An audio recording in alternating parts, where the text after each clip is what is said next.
Hello, Robert Fiala with Hampton Yacht Group in Seattle. We are aboard our Endurance 658 at TrawlerFest in Bremerton. The Endurance 658 in specific is our best-selling model. A couple of the features that we have that we're proud of and have received good feedback on is our dayhead on our aft deck.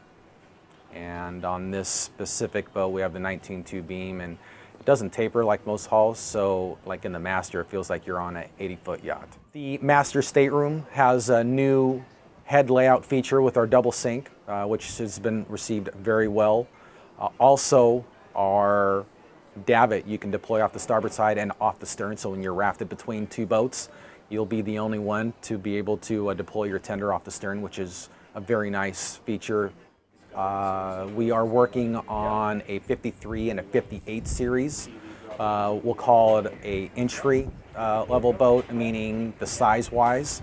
So we're working on that project and very much looking forward to that because we've had a lot of demand. We take a lot of feedback from clients and boaters alike, and we have had 52 updates since our last haul. So we keep evolving, listening, learning, and believe that is why we've been very successful on this model and in the Endurance series as well.